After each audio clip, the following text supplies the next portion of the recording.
Well, it's earnings galore. Once again, you had a lot of earnings trickling in post the market hours as well, and some really key ones that could move the stock up or down come tomorrow's trading session. Let me start off with a consumption name so that I get it out of the system, get it out of the way, and then we can talk about the financial space. First up is Nestle. They delivered their Q2 CY20 numbers. It was largely an inline set, I would say. Revenues came in at 3,050 crores, up just about 1.5%. So there's not been much of a change.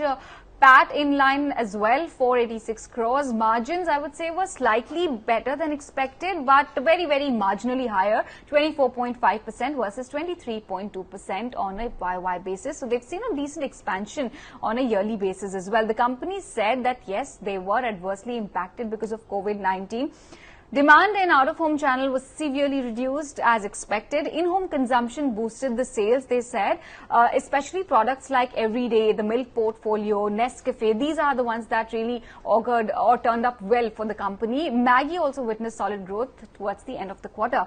Strong performance in the e-commerce channel as well, which grew by 122% this quarter. PAT positively impacted by lower tax rates as well. So this is the roundup for Nestle. Moving on to some banking names, you had IndusInd Bank first up. PAT 510 crores was definitely a healthy improvement on a sequential basis. NI came in at 3,300 crores. Asset quality also, well, the GNPA was at 2.53% versus 2.45%, so slightly higher on a QoQ basis. Net NPA came in at 0.86% versus 0.91%. Provisions were much higher than expected, came in at 2259 crores versus 2440 crores, again on a sequential basis.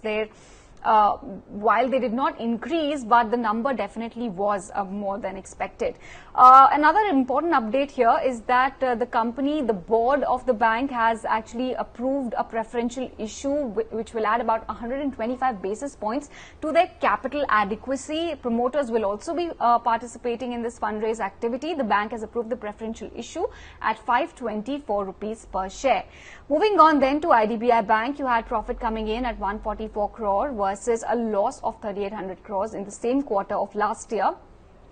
Provisions, 888 crores versus 1584. On a sequential basis, the provisions have significantly gone down. If you see the asset quality as well, while the GNPA still continues to be quite high, but sequentially they've shown some good improvement, 26.81% versus 27.53% QoQ. Net NPA at 3.55% versus 4.19% again on a sequential basis. RBL Bank delivered a profit of 141 crores. Provisions came in at 500 crores versus 600 crores sequentially. Net interest margins at 4.85%. The asset quality, well, GNPAs have shown some improvement, 3.45% versus 3.62% on a QoQ basis. Net NPA 1.65% versus 2.05% again sequentially. Yes Bank, another big one to watch out for, how it opens tomorrow. PAT at 45 crores versus 114 crore in the same quarter of last year. GNPA at 17.3% versus 16.8% QoQ. So the asset quality is showing a bit of a dip or a bit of a worsening trend. Provisions have come in at 1,086 crores versus 4,800 close to 4,900 crores actually in the previous quarter.